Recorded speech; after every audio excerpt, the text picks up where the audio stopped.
Vamos abrir nossas Bíblias no livro de Reis, no capítulo 17, no versículo 8. O livro de Reis é uma história muito conhecida, no versículo número 8.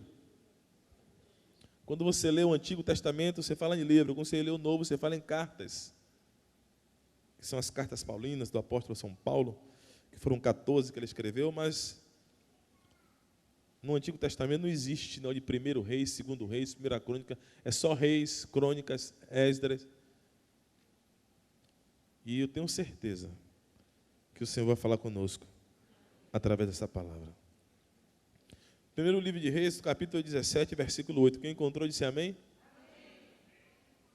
Quem não encontrou, diga, eu vou encontrar. Primeiro livro de Reis, capítulo 17, versículo de número 8. Todos encontraram? É muito conhecida nossa essa palavra. Diz assim a palavra do Senhor em 1 Reis, capítulo 17, versículo 8. Então veio a ele a palavra do Senhor: levanta-te, vai a Sarepta, que pertence a Sidom, e habita ali. Ordenei a uma mulher viúva ali que te sustente. Então ele se levantou e foi a Sarepta. Chegando à porta da cidade, estava ali uma viúva apanhando lenha. E ele a chamou e lhe disse: traze-me, peço-te, num vaso um pouco de água para eu beber. Indo ela a buscá-la, ele a chamou e lhe disse: traze-me também um pedaço de pão. Respondeu ela: tão certo como vive o Senhor teu Deus, não tenho nenhum bolo, senão somente um punhado de farinha numa panela e um pouco de azeite numa botija. E veis aqui, apanhei 2 cavacos e vou prepará-lo para mim e para meu filho, a fim de que comamos e morramos. Elias lhe disse: não temas, vai, faze como disseste, porém faze disso primeiro para mim um bolo pequeno, e traze-mo aqui fora, depois o farás para ti e para teu filho. Pois assim diz o Senhor Deus de Israel: a farinha da panela não se acabará, e o azeite da botija não faltará, até o dia em que o Senhor dê chuva sobre a terra. Querido Espírito Santo, nós lemos a Tua palavra, pedimos agora que você possa falar e explanar o nosso coração, que o Senhor possa repreender todo o roubador da semente, e a nossa mente agora está presa e cativa à Tua voz. Me usa como instrumento de bênção para abençoar a Tua igreja, no nome de Jesus. A igreja diz? Amém. Essa história é uma história que nós já conhecemos de capa a capa, já ruminamos bastante, mas a palavra do Senhor, ela é viva. A cada dia ela se renova.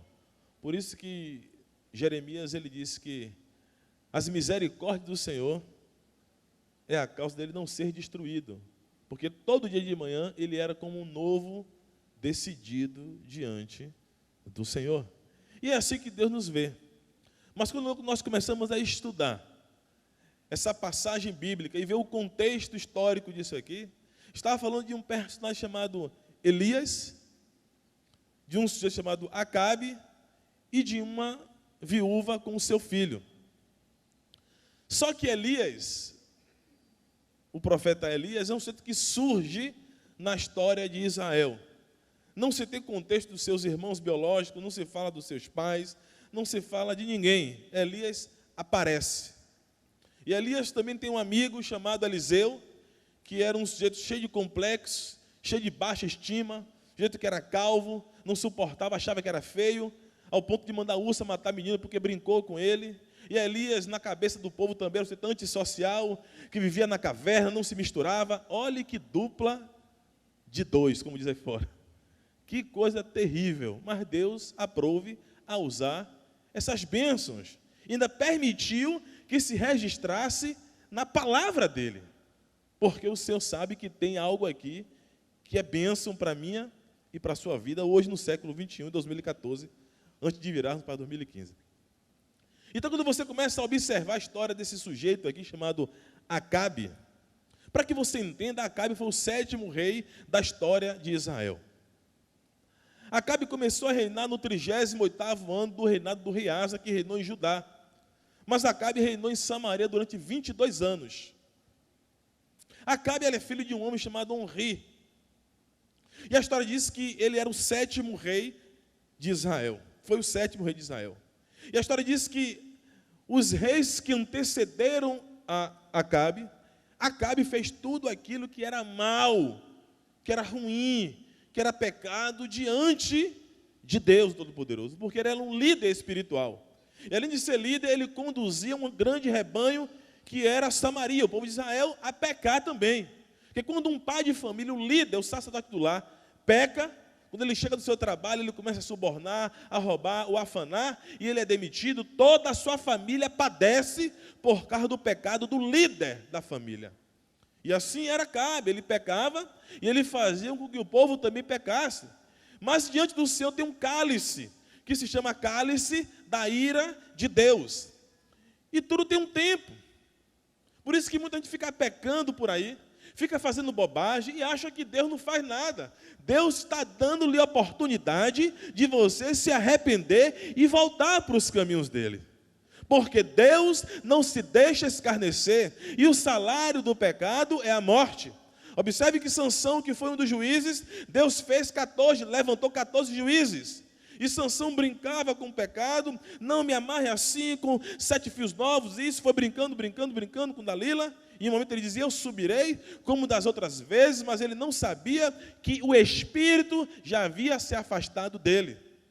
Como tem muita gente por aí, que Deus nem habita mais nessa pessoa. E ela acha que ela serve a Deus e vive uma vida totalmente de aparência. O bom é que Deus não vê a casca, Ele vê o que sai do coração. É por isso que Ele diz, existe um povo que me louva com os lábios, mas o seu coração está distante de mim. Eu me lembro, quando eu me lembro dessa história de coração distante, de aparência, observe que o homem hoje procura sempre receber elogios. Quer fazer para se amostrar, para se aparecer, dizendo, eu estou bem na fita, eu estou bem, mas Deus sabe do coração.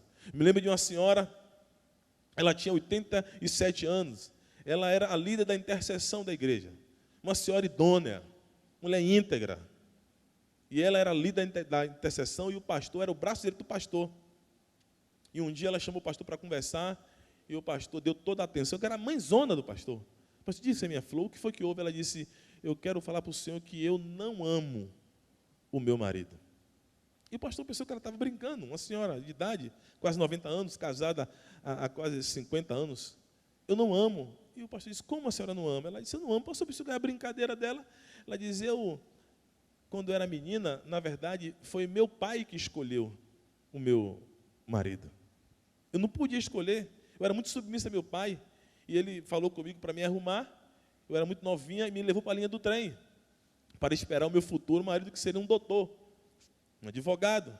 E eu fui contra a minha vontade e fiquei ali no trem, tremendo, nunca tinha namorado, esperando o rapaz descer. Quando o trem parou, que abriu a porta do trem, que o sujeito desce, pense num homem feio. Irmãos, era muito feio, um homem terrível. Aquele que quando estava nascendo, quando a enfermeira olhou, disse, volte que não está pronto. Coisa terrível. E ela disse, é esse pai? E o pai disse, é esse que você vai casar. E eu tive que casar com ele. E eu namorei com ele, e eu noivei com ele, e eu casei com ele, e eu tive o primeiro filho dele. E depois eu tive o segundo filho, eu tive o terceiro, eu tive o quarto, eu tive o quinto filho. E os filhos começaram a me gerar netos e bisnetos, e eu passei, fui indo, e hoje eu estou aqui. Mas eu nunca o amei. Foi algo arrumado? Foi algo arranjado? Aí o pastor começou a pensar e começou a chorar convulsivamente, dizendo, o que é que eu vou falar para uma senhora de 87 anos? Fica com esse rapaz? Ficar sem amor? Divorcia, se o divórcio não é de Deus, e nessa idade, o que é que eu falo? E quando ele começou a chorar, Deus falou com ele, pare de chorar, porque assim também há muitos na minha igreja. Estão ali na igreja, levantaram a mão, me confessaram, vivem ali, se batiza, faz tudo que manda, louva, prega, dizima, oferta, mas nunca se apaixonaram por mim. Nunca me amaram. não tiveram uma experiência profunda comigo, um ladaate, nunca penetrou as minhas profundezas, vive só na beira, só na aparência, só na capa, vive um momento de liturgia, de culto, só para encontrar com os irmãos, mas eu quero usar, eu quero me revelar, eu quero me manifestar, mas eles não deixam, é só aparência, e o ano está passando, 2014, 2015, vai passando, as pessoas nunca se entregam para o Senhor, cheio de reservas e de limitações e de pecado. Deus não tem como operar. E você murmura de que se queixa os homens dos seus pecados, e vai, sai de uma igreja, vai para outra, e nunca resolve o seu problema. Porque é você que tem que resolver. O Senhor diz, os céus são os céus do Senhor, mas a terra Ele deu aos filhos dos homens. Quem tem autoridade na terra sou eu e você. Não é Deus, não. Deus nos usa nessa terra. E nós começamos a espiritualizar a coisa. Pais sem falar com filhos, vai pedir perdão. Irmãos que não se falam, é simples. É coisa que você faz, irmãos. Que você tem que resolver a sua vida. Pedro, quando você resolver a sua vida, quando você se converter, endireitar o seu altar, eu vou te usar. Você vai ver que bênção vai ser. Seu milagre só depende de você. E está tudo consumado, tetelestai, está pronto. Mas por que não recebe? Porque pede mal. Porque está com a vida legal e do orgulho, a vaidade, o eu. Evangelho não é eu, é o próximo. O que importa é que eu seja morto meu eu, para que Cristo resplandeça na minha vida. E foi isso que estava acontecendo com o povo de Deus. Há não sei quantos mil anos atrás, o povo estava em dúvida se servia a Baal, se servia ao poste ídolo, se servia a Deus. O povo estava em dúvida. E Deus disse, eu tenho que levantar um homem retado nessa terra. Eu tenho que levantar um homem ousado. Não importa o que o povo chama ele de antissocial. Não importa nada. Eu tenho que levantar um homem cheio de mim. E Deus encontrou isso em Elias. E ali você observa que Acabe, como se não bastasse seus pecados, ele ainda casa com uma mulher, filha de Etibaal, que era rei dos Sidônios. Etibaal era um sujeito adorador de Baal. A filha dele era uma mulher chamada Jezabel. Para que você entenda isso, existe um principado chamado Jezabel. Mas existe também algo chamado Pombagira. Pombagira são 12 mil falanges de Pombagira, que é o espírito da prostituição, da pornografia, dessa sensualidade toda. Isso é Pombagira, da promiscuidade, do adultério. E as pessoas confundem isso. Jezabel é diferente, Jezabel é um governo satânico, é um principado satânico que atua com fragmentar pequenos grupos. Ele usa uma pessoa no ministério de louvor e adoração e começa a jogar um contra o outro, entra na intercessão, começa a jogar um contra o outro, entra no ministério dos obreiros, começa a jogar um contra o outro, começa a levar contra o bispo, contra o pastor, e começa a dividir, a separar, e as pessoas começam a brigar e não sabem quem é a pessoa que está com o espírito de Jezabel. E quando você chama essa pessoa para conversar e confronta essa pessoa, ela diz, mas eu sou bênção. Ela começa a falar de coitadinha e começa a te enganar. E vai passando o tempo, as pessoas vão esvaziando, vão saindo da igreja e você não sabe. É uma pessoa que está com o espírito de Jezabel no meio. Aí tem um ditado que diz que uma ovelha ruim bota o rebanho a perder. Aí você tem que agir com veemência. Aí Deus é que revela quem são essas pessoas que vivem um fingimento aparente. Eu me lembro que uma irmã, o tempo era o anjo da igreja. Todo culto ela estava na igreja, mas todo culto ela manifestava um demônio diferente. E o pastor expulsava. Um dia, quando manifestou, o pastor não aguentou, mas não expulsa, não, traz no altar. Trouxe no altar e o pastor entrevistou. Disse, vem cá, por que é que você manifesta nela o tempo todo? Ela disse, porque eu te odeio, pastor.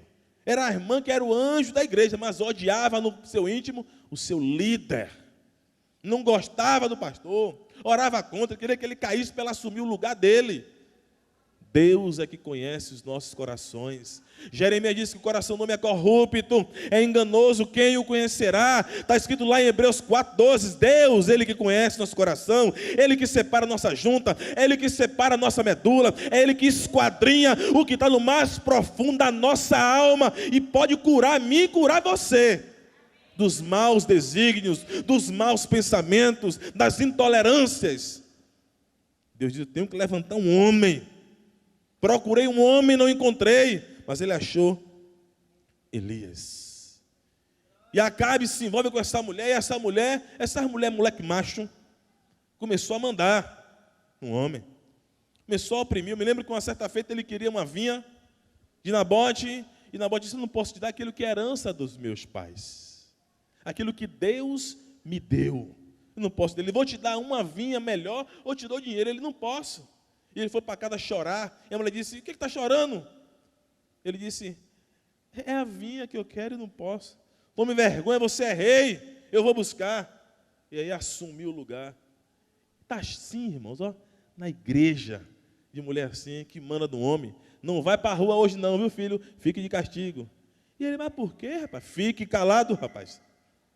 E fica, irmão. Tem um bocado de mulher assim que manda, porque o homem não se impõe também como líder. Irmão, você sabe o que é? Para você entender, no Antigo Testamento, um sacerdote, quando iria casar, um homem vai casar, ele saía na rua, pegava um lençol branco e enrolava toda a sua cabeça e formava uma espécie de turbante. E ele saía em toda a área circunvizinha, mostrando que ele é o sacerdote da família, mostrando que ele ia buscar a sua esposa, porque o casamento durava 7 dias. O sacerdote do Antigo Testamento é aquele que ouvia a lamúria do povo, pegava um carneiro, orava a Deus, metia a mão dele na cabeça do carneiro e transferia o pecado do povo para o carneiro e sacrificava o carneiro. Ou seja, é aquele que conduzia o povo a Deus. E hoje o líder familiar, o pai de família, é aquele que conduz a sua família a Deus. É aquele que pega a sua esposa e seus filhos e conduz e instrui no caminho do Senhor. A sua primeira ovelha é a sua esposa. Mas se você chegar para algumas esposas e perguntar: seu marido é um homem de Deus? Ela vai dizer assim, como diz no interior: lá ele, bispo. É um traste. Esse homem é triste. Eu não aguento mais. Porque os homens estão se omitindo. O homossexualismo está crescendo, porque os homens estão deixando de ser homem. Eu estava pregando no culto dos homens e eu disse: Davi morrendo, ele diz a Salomão: Salomão, seja corajoso, mas seja homem. Ser homem, você nunca viu uma mulher tentando se afirmar, não pode ser mulher, nunca. Mas o tempo todo, homem não chora, seja homem. Homem é assim. Não quer dizer que o homem não chora, o homem chora, chora muito. Mas você tem que entender que o homem precisa estar se afirmando. Isso biologicamente. Você observa que na fecundação, no embrião está se formando, os tisípios começam a se formar, e para se formar o homem, o esforço. Por isso que o Senhor diz: esforça-te e ser homem. Você tem que se esforçar para ser um sacerdote, para ser um líder, para ser um homem, para ser um provedor, para sustentar a sua família, para ser um provedor em todas as áreas. De manhã, na hora da EBD, a mulher vai para a igreja e você fica em casa assistindo alto esporte. Vai para o jogo, vai para isso, não quer. É você que tem que fazer o seu culto doméstico. Você que é líder, que é homem. Você com sua esposa e seus filhos. Não é com o vizinho, não. É com a família. Ontem mesmo teve culto na minha casa, eu e minha esposa. Toda segunda-feira. Eu jejuo e oro, eu e ela. Todo dia, até o dia do arrebatamento. Na casa da bispa é todo dia. Todos os dias. E nós já estamos orando assim, e os levantes ainda acontecem. Imagine quem não faz nada. Quem não está nem aí para nada. Foi feito um censo, e foi detectado que 80% dos pastores só leem a Bíblia quando vão pregar. 50% nunca leram a Bíblia toda. Se os líderes estão assim, mas as ovelhas, você precisa mudar isso. Nós precisamos mudar isso. Se você lê a Bíblia, 3 capítulos por dia, você lê em 3 anos. Se você ler 12 capítulos por dia, você lê em 3 meses. Você pode ler a Bíblia 3 vezes por ano, se você quiser, e priorizar isso.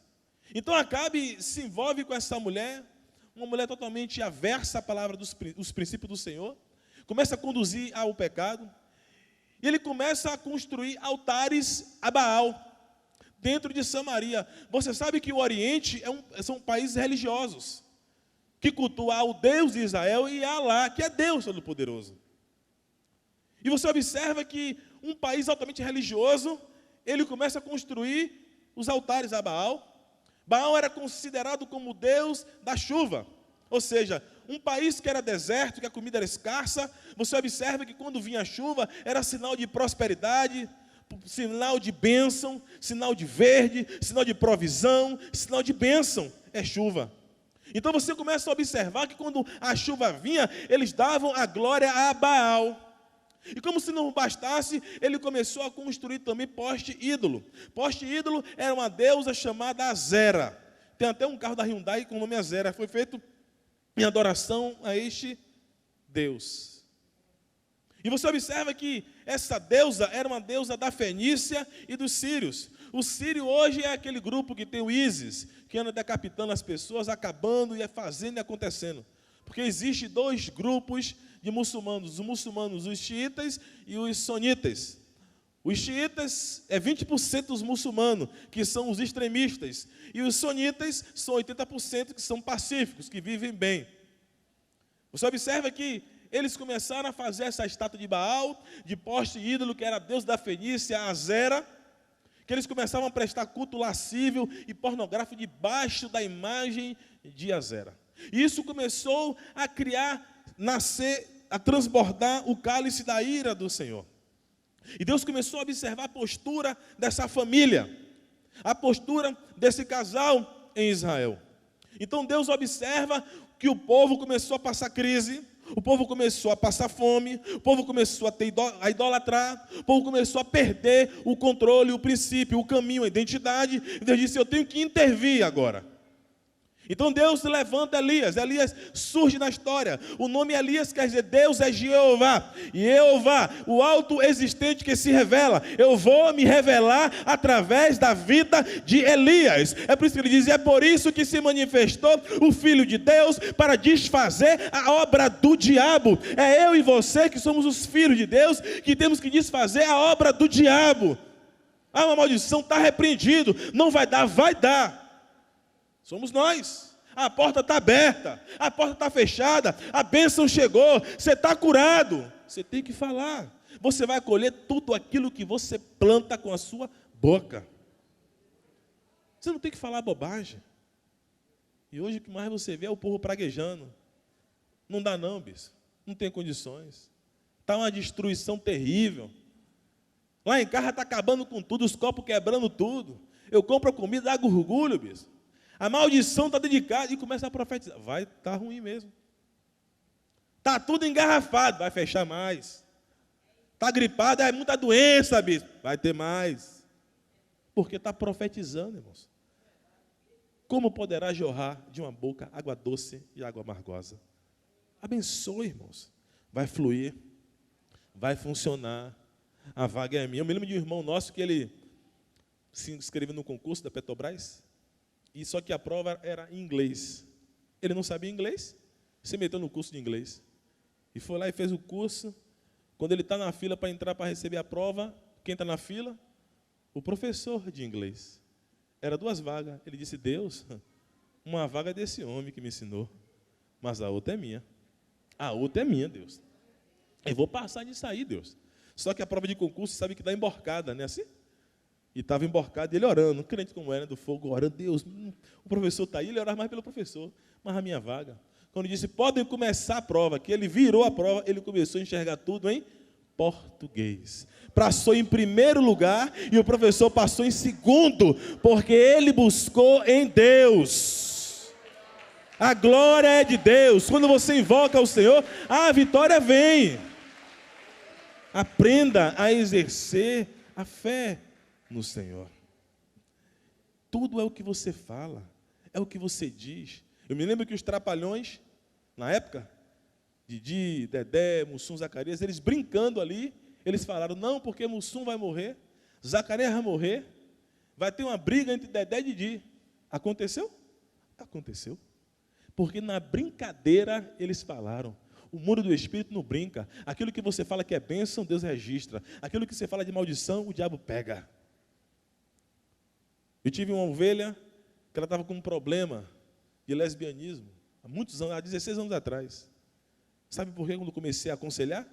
Quando ela nasceu, o pai estava olhando ela no berçário, e um amigo do pai disse, meu filho também nasceu, meu filho vai crescer e vai namorar com a sua filha. Ele disse, não, porque minha filha vai ser lésbica.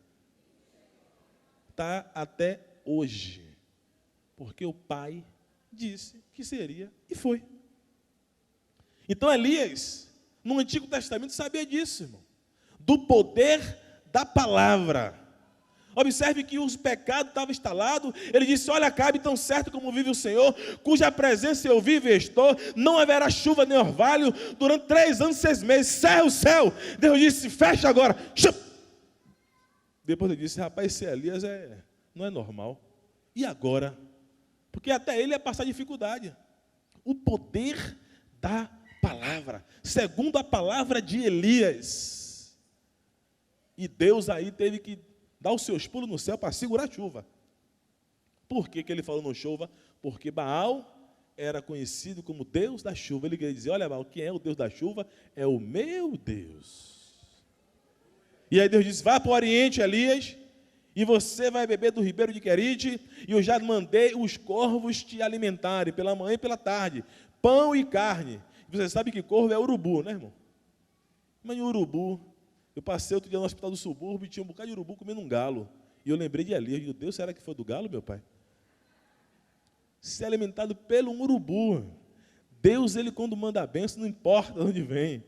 O Senhor provê, ele traz à existência aquilo que não existe. Deus é fiel quando você depende e quando você confia nele. Eu me lembro que há uns anos atrás eu estava passando uma luta terrível, irmão, terrível financeira. Eu estava com um carro, dirigindo um carro aqui no Iguatemi, e o carro começou, quem dirige sabe, começou a engasgar, como se fosse parar. O que é isso, irmão? Quem sabe? Falta de quê? De gasolina. Eu não tinha nada, não tinha passe, vale transporte, não tinha passe, não tinha ticket, não tinha nada. Estava ralado, puxando uma cachorrinha triste. Na rodoviária, e o carro engasgando, eu falei: Senhor, não faça isso comigo não, Deus. Eu vou pagar o maior King Kong, meu pai. E empurrando esse carro no Iguatemi, não, vai passar um bocado de ovelha. Pastor, quer ajuda? Não faça isso. Aí ele disse: entre no posto da rodoviária. Eu empurrei o carro na rodoviária.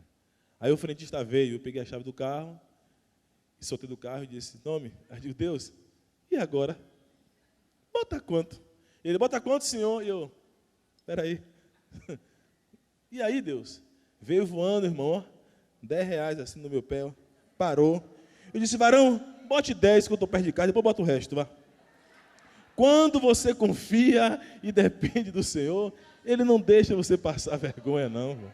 Ele provém, vem voando, não sei de onde vem maná do céu, sai água da rocha, Ele traz a existência que não existe, mas Ele honra aos seus filhos dessa terra, quando você busca em Deus a sua vitória.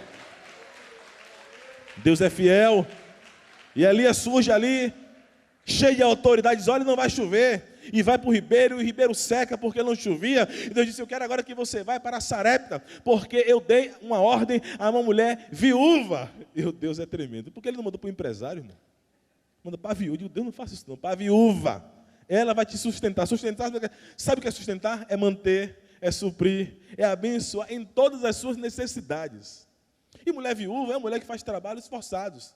Ela estava carregando lenha, ela estava preparada para morrer com seu filho. O desejo era esse do coração dela. Uma mulher que não tinha nada a ver com Deus de Israel. Tanto que ela diz: o teu Deus, o Deus de Israel não era Deus dela. E Elias ia ser sustentado por essa mulher. Sarepta era uma cidade costeira e uma cidade gentílica, que ficava na Fenícia. Passava um mar do lado da Fenícia. Era um lugar gentios, como nós éramos gentios. E essa mulher vivia ali. E a palavra Sarepta quer dizer casa do ourives. Ou seja, as pessoas que trabalhavam com metal precioso, como a bispa falou aqui, o ouro fino, o ouro de Ofir, o ouro é provado no fogo, a prata é provada pelo crisol. A prata, quando você quer ver que ela está boa, você bota ela na colher e vai olhando no fogo. Quando ela refletir, a sua imagem está no ponto. É assim que Deus faz comigo e você, quando Ele olha para mim e você, que reflete a imagem dele, diz: agora está no ponto, passou pelo crivo, passou pelo fogo, passou pelo crisol, agora está na hora de eu honrar Ele e honrar ela. quando Ele te coloca, porque Ele diz, eu te ponho no deserto para te humilhar, para te provar e para descobrir o que está no seu coração, para quando eu te prosperar, você saber que a glória é exclusivamente minha, diz o Senhor. A bênção dEle é que enriquece e que não acrescenta dor. Sem mim nada podeis fazer, mas com Ele você salta a qualquer lugar. E ali ela vai para casa dessa mulher e diz, olha moça, me dá um pouco d'água. Não tinha água, irmão. Quero água e quero pão. Ela disse, moço, não faça isso comigo. Só tem um pouquinho de farinha, um pouquinho de azeite. Ele disse, eu não quero saber. Agora eu quero é bolo.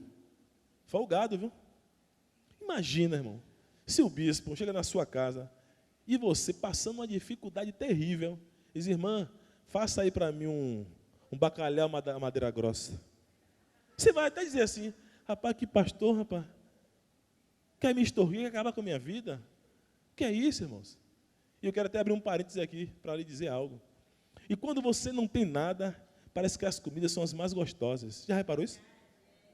Eu estava viajando, mas minha esposa passei em Arembé para ficar na casa do irmão, para dormir e no outro dia viajar.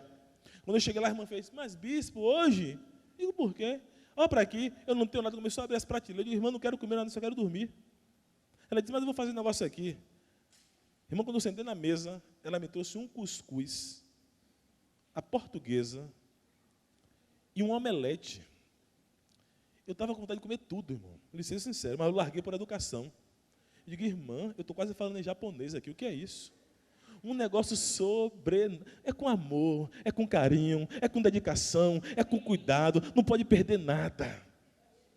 E eu estava ali só, só no mistério já, irmão. Comendo aquilo ali. Você vê como Deus faz. Quando tudo parece perdido, dê glória a Deus. O Senhor disse que no final das coisas é melhor do que o início delas. Esse final de ano vai ser melhor do que o início dele. A vitória vai chegar sim, na sua vida, na sua família, no nome de Jesus. O final do ano vai ser muito melhor. Deus vai surpreender muita gente nesse ministério, nessa igreja, no nome de Jesus. Tão certo como vive o Senhor, cuja presença eu vivo e estou, meu Pai. Assim como a Bíblia profetizou que daqui a 7 dias, terça que vem, muitos vão trazer lençol, mas muitos vão trazer testemunho também.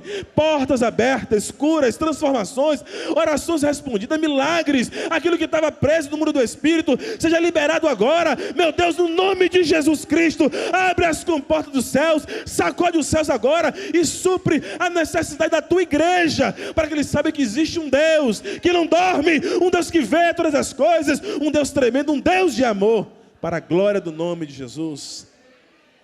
E ali, essa para cá dessa mulher, já passou, irmão. A viúva, vou falar só isso aqui para fechar. E ele disse, dá-me primeiro o bolo. E ela disse, meu senhor, eu só tenho 2 cavacos. Irmão, você sabe o que é cavaco? Minha avó, que faleceu, ela era índia. E ela vendia acarajé. Quem que carregava o balaio, irmão? Era eu. Aquele balaio na cabeça, era eu na cabeça. Na praça. Menino. Tinha uns cavacos em cima, eu ficava assim, ó. Eu pegava todos os cavacos, coitado, meu. Os pastéis de camarão que ela fazia, camarão seco. Irmãos, que negócio. Quando chegava lá, ela disse, ô meu netinho, cadê os cavacos? Digo, vó, caiu. Caiu da barriga. Menina brincadeira, irmão. Nunca mais achei cavaco. Se achar, me convide, meu irmão. Cavaco nasceu no coração de Deus. E ela disse, olha, eu vou comer esses 2 cavacos e vou morrer. Ela estava preparada para morrer. Mas ele disse, você tem que me dar primeiro. A lei é dar. Os meus líderes estão aqui, o bispo e a bispa. Eles sabem, todo dia eu surpreendo com alguma coisa. Fico pensando como honrar, como abençoar, como fazer. Não por bajulação, mas por amor e por gratidão. Porque eu entendi o projeto de Deus, irmãos. Quando você está aprenda isso, toda unção que você respeita, cai sobre você. Toda unção que você respeita, cai sobre a sua vida. Você prospera, você cresce. Olhe os homens da história.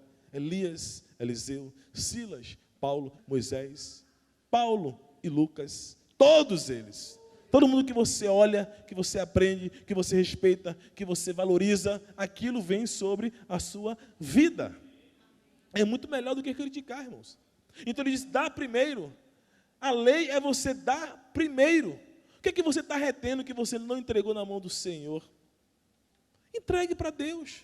Ele cuida. Senhor, aqui eu cansei. É com o Senhor agora. O Senhor resolva. O Senhor faça. O Senhor haja. O Senhor opere. Isso eu aprendi há muitos anos atrás. Quando eu era pastor lá no Cabula, há uns 17 anos atrás, o aluguel era R$405 da igreja. Era como se fosse uns 4.000 hoje, naquele tempo. E eu disse, meu Deus, como é que eu vou pagar isso? E aí o Senhor ministrou no meu coração, a igreja é minha. Sou eu que sustento a minha igreja. Eu disse amém. Então não me preocupava com mais nada, só em pregar a palavra e pastorear. Tinha dias que eu tinha que pagar o aluguel no dia, só tinha R$400, faltava R$5. Quando eu recolhi o dízimo que a gente ia contar, entrava quanto? Só 5. Ele dizia assim, ó, eu estou no controle. Nunca ficamos devendo um aluguel. Nunca ficamos devendo um aluguel. Deus, a igreja, ele diz, eu sou o Senhor da igreja, Ele é o dono da igreja, é Ele que sustenta, é Ele que opera, é Ele que mantém, é Ele que investe, é Ele que acrescenta o número de salvos da igreja, tudo é dEle, para Ele são todas as coisas.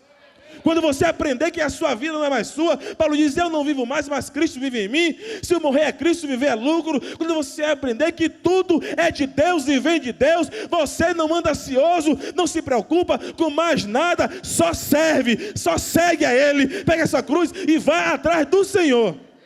E todas as coisas vos serão acrescentadas. Tudo vai ser suprido na sua vida, não vai lhe faltar nada. Você vai pensar em alguma coisa, Deus vai mandar. Ah, eu queria comer isso hoje, alguém vem te dar. Ah, eu queria vestir isso, Deus vai prover. Eu queria ganhar tanto salário, Deus vai te dar. Eu queria trabalhar assim, Deus vai lhe colocar lá dentro. Tudo o que você pensar, tudo o que você imaginar, Deus vai fazer. Tudo. Deus é fiel. Mesmo que se ele não for com seus lindos olhos, ele não pode negar a palavra dele. Se você permanecer, você verá